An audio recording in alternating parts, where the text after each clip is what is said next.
आयुर्वेद को हम अष्टांग आयुर्वेद भी कहते हैं। यानी कि आयुर्वेद के अंदर चिकित्सा के लिए जिन 8 अंगों का, या मैं ये कहूँ कि आयुर्वेद के व्यापक विषय क्षेत्र को 8 भागों में बांटा है, इसको अष्टांग आयुर्वेद हम कहते हैं। और आयुर्वेद की 8 शाखाओं के जो है नाम से भी हम जानते हैं। जो 8 भागों में बटा हुआ आयुर्वेद है उसको अष्टांग आयुर्वेद या आयुर्वेद की 8 शाखाओं के नाम से जाना जाता है। इन शाखाओं के नाम और परिचय अष्टांग संहिता के अंदर इस तरह से दिया गया है। काय बाला ग्रहोर्धांग शल्य दृष्टा जरा विषय, इस रूप में गिनाया गया है।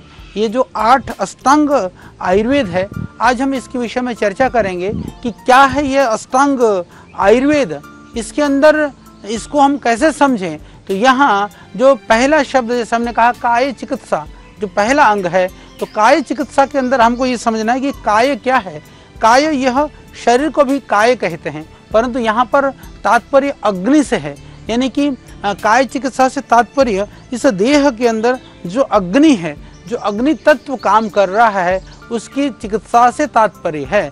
यानी कि आयुर्वेद की दृष्टि से हम कहें कि अग्नि शब्द है, उसका जो अभिप्राय है, जो उसको हमें संपूर्ण दर्शन को भी थोड़ी सी समझने की आवश्यकता है कि अग्नि किसको कहते हैं। यानी कि शरीर की एक एक जो मूलभूत कोशिका से लेकर के पूरा शरीर तंत्र जो हर समय एक सतत जीवनीय प्रक्रिया से, यह जो शरीर है सतत जीवनीय प्रक्रिया से गुजर रहा होता है।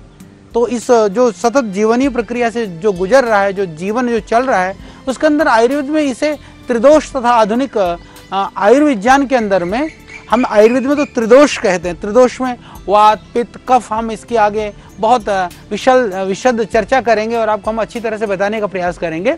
पर मॉडर्न यदि हम सिस्टम के हिसाब से बात करते हैं, एलोपैथिक या मॉडर्न मेडिकल साइंस के अंदर, इसे हम एनाबॉलिज्म, कैटाबॉलिज्म, मेटाबॉलिज्म, इस तरह से 3 नाम दिया गया है।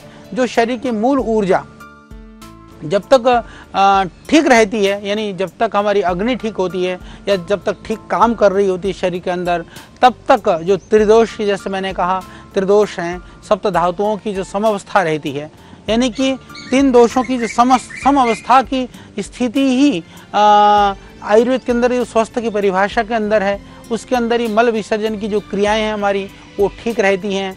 शरीर की समस्त जो आंतरिक क्रियाओं का संचालन ठीक बना रहता है, समुचित रूप से होता रहता है।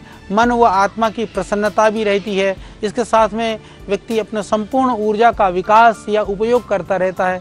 इस तरह से संपूर्ण स्वास्थ्य आरोग्य की मैं कह सकता हूँ कि यही संपूर्ण परिभाषा है।